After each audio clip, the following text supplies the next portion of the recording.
जय श्री कृष्णा। आज आप लोगों से बात करने जा रहे हैं। सावन का महीना चल रहा है। सावन के महीने में हम लोग बहुत सारे त्योहार इसी सावन के महीने से शुरू हो जाते हैं। यानी कि कहने का मतलब ये है 30 त्योहार हमारे बहुत दिन से लंबी गर्मी जो झेल के यहाँ सावन का महीना शुरू होता है, बारिश होती है। बारिश के साथ साथ बहुत सारी उमंगों के साथ बहुत सारे त्योहार भी आते हैं जो हम लोग बहुत धूमधाम से मनाते हैं। तो सावन का जो महीना है इसमें जो त्योहार आते हैं, ये तीज का त्योहार आता है, रक्षाबंधन का त्योहार आता है, नाग पंचमी का त्योहार आता है।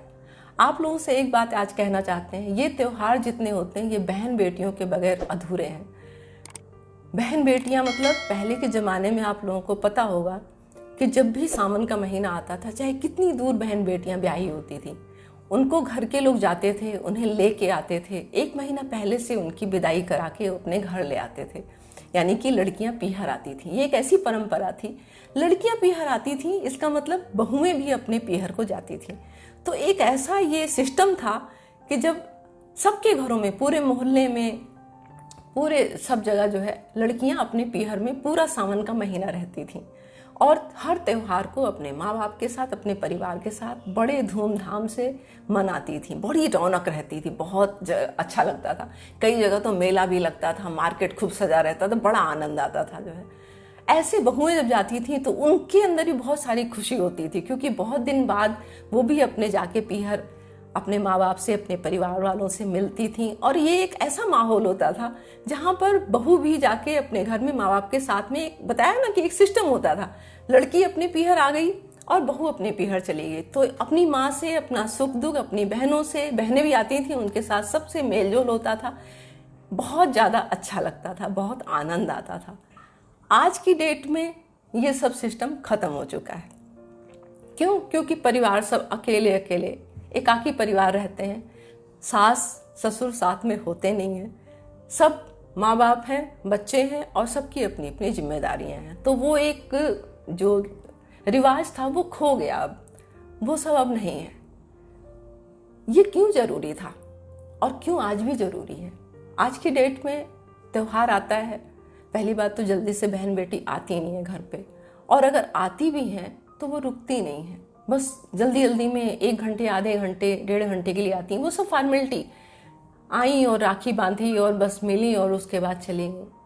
तो बहुत सारी बातें जो होती थी, मैं नहीं जानती हूँ कि आज की डेट में ये सब चीज़ें लोग कितना मिस करते हैं या नहीं करते हैं। लेकिन पहले के लोग, मैं ऐसा समझती हूँ कि आज भी लड़की चाहे वो कितनी भी एज की क्यों ना हो जाए, कितनी भी एज की क्यों ना हो जाए, कितने भी अपने परिवार में संपन्न हो, अपने परिवार में बहुत ज़्यादा भरा पूरा घर हो उसका, उसके बावजूद भी मरते दम तक वो अपने पीहर को जरूर याद करती है।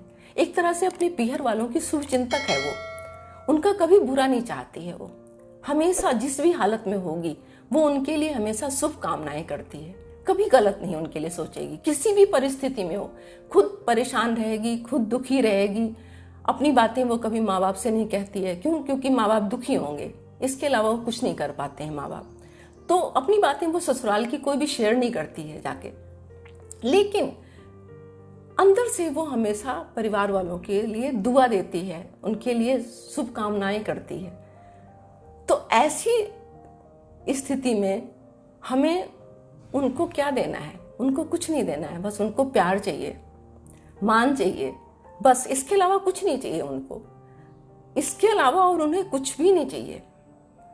होता क्या है कि थोड़ा सा कुछ समय जब आके वो पीहर में बिताती हैं तो उनका बचपन, बहुत सारी यादें उनसे जुड़ी होती हैं वहाँ पर पीहर में, और अपनी सहेलियों से, अपनी बहनों से, पड़ोसियों से सबसे मिलती हैं। तो वो कुछ देर के लिए रिचार्ज हो जाती हैं एक तरह से, उन्हें बहुत अच्छा लगता है और वो दोबारा फिर उतनी एनर्जी से ससुराल में आके सब जिम्मेदारियों को संभाल पाती हैं, सबको प्यार बांट पाती हैं। लगातार एक ही माहौल में रहते रहते रहते रहते आदमी ऊब जाता है। तो उसको चेंज करने के लिए, थोड़ा सा माहौल को बदलने के लिए ये सब परंपरा बनाई गई थी, ये सब रीति रिवाज, तीज त्योहार बनाए गए थे। जो आज की डेट में इनका कोई महत्व रह नहीं गया मुझे लगता है। बाजार में देखो कितनी सारी राखी, कितने सारे मार्केट सजे रहते हैं, सब कुछ है, पैसा भी बहुत है लोगों के पास, लेकिन ये चीज कहीं ना कहीं खो गई है। सावन के महीने में लड़की को अपने घर जरूर बुलाना चाहिए। ऐसा मैं नहीं कहती हूँ, ऐसा हमारे जो शास्त्र हैं उसमें सब में लिखा हुआ है। हमारे जो पहले के लोग थे वो भी कहते थे और निभाते भी थे इन चीज़ों को जो है। उससे क्या होता है, क्योंकि जब सावन के महीने में जब लड़की घर में आती है तो वो जब एक तरह से वो आपके घर में आके और वापस उसकी विदाई आप करते हैं, यानी कि उसको खुशी खुशी विदा करते हैं, तो उसकी ब्लेसिंग जो होती है, उसका आशीर्वाद जो होता है, उसकी शुभकामनाएं जो होती हैं वो आपके पूरे परिवार को मिलती हैं। और उससे आपका परिवार, जैसे आप अपने माँ बाप की ब्लेसिंग लेते हैं, तो ऐसे आपकी बहन जो है वो भी आपके परिवार का एक हिस्सा है। भले आज आपसे दूर है लेकिन आपके परिवार का हिस्सा है, तो उसकी भी ब्लेसिंग लेनी बहुत ज़रूरी है। तो जब आप उसको सावन के महीने में बुलाइए, घर में बुलाइए और बड़े मान सम्मान से उसको अपना प्यार दीजिए, अपना मान सम्मान दीजिए। और जो आपसे बन पड़ता है, जरूरी नहीं है कि बहुत सारा पैसा या बहुत सारे महंगे महंगे गिफ्ट ही उसको दिए जाएं, बस प्यार और इज्जत जरूर दीजिए, उसमें कोई कमी मत रखिए। तो उसकी ब्लेसिंग जो आपको मिलेगी उससे आपका परिवार फले फूलेगा, आपके घर की वृद्धि होगी, आपके परिवार में बहुत सारी खुशियां आएंगी। एक बार करके तो देखिए।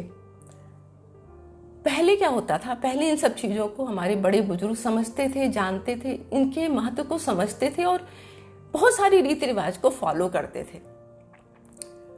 ऐसा नहीं था, वो इस बात को जानते थे कि भाई ये त्योहार ही एक ऐसे हैं जो हमारी बहन बेटियों को हमारे करीब लाते हैं। एक बहाना होता था। वैसे तो घर में कोई पीहर में जब जाते थे, पीहर से लेने वाले, तो जल्दी भेजा नहीं आता था। लेकिन ये एक ऐसा त्योहार, मैंने आपको बताया ना कि बेटी भी जाती थी और बहू भी विदा की जाती थी पीहर के लिए।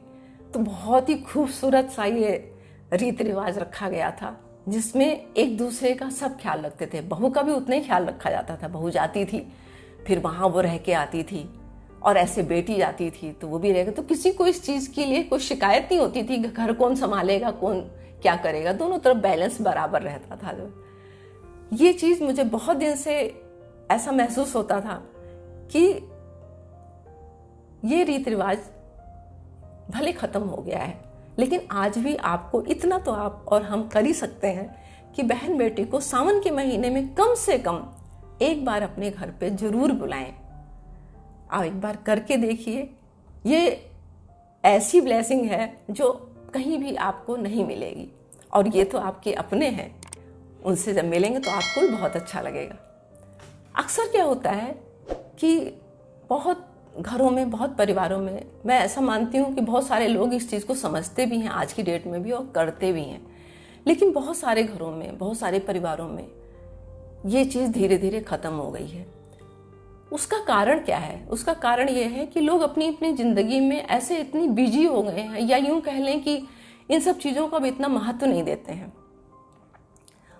उसका नतीजा ये होता है कि धीरे धीरे धीरे धीरे बहुत सारी लड़कियां ऐसी हैं, अभी ये सावन का महीना चल रहा है, बहुत सारी लड़कियां ऐसी होंगी जो अपने पीहर कभी नहीं जाती हैं और वो अपने दिल की बात भी कभी नहीं कह पाती हैं।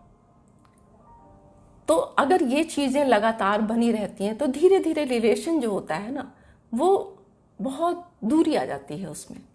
दूसरी बात, आपके घर में जब आपकी बहन या आपकी बुआ घर में आएंगी तो आपके बच्चों में अपने आप संस्कार पड़ेगा। आपका जो बेटा है वो इस चीज़ को सीखेगा कि भाई मेरी बुआ आती हैं, उनको कितना मान दिया जाता है, सम्मान दिया जाता है। ये एक परंपरा है, एक जो रीति रिवाज, ये सब चीज़ें होती हैं धर्म कर्म की, उसको सिखाया कोई ऐसी ट्रेनिंग या कोई ऐसे चैप्टर नहीं है कि जो आप कोर्स जैसे उसको पढ़ा के समझा के सिखा देंगे बच्चों को। आपको खुद उस चीज़ को फॉलो करना पड़ेगा और विधि विधान से फॉलो करना पड़ेगा, पूरी श्रद्धा के साथ फॉलो करना पड़ेगा। आपको जब बच्चे देखते हैं वही आपके बच्चे आपकी चीज़ों को देख के कॉपी करते हैं, तो वो अपनी बहन के लिए उतना ही ज़्यादा, जितना आप अपनी बहन के लिए कर रहे हैं, उतना ही उसके लिए प्यार और श्रद्धा और चीज़ें, उसके दिल में प्यार बढ़ेगा और वो भी बड़ा होकर उस परंपरा को निभाएगा। आप रहें या ना रहें, आपको इस चीज़ की फिक्र करने की बिल्कुल ज़रूरत नहीं है। तो ये बात सावन के महीने में तो जरूर ही करें, और भी तीज त्योहार पे अगर हो पाए तो करें, लेकिन सावन के महीना एक ऐसा महीना है जब बेटी अपने पीहर को बहुत मिस करती है, तो ये चीज़ आप जरूर करें। आज के लिए बस इतना ही। जय श्री कृष्णा। मिलते हैं एक नई वीडियो में। तब तक के लिए आप मेरे चैनल को लाइक करते रहिए, शेयर करते रहिए और सब्सक्राइब भी जरूर करिए।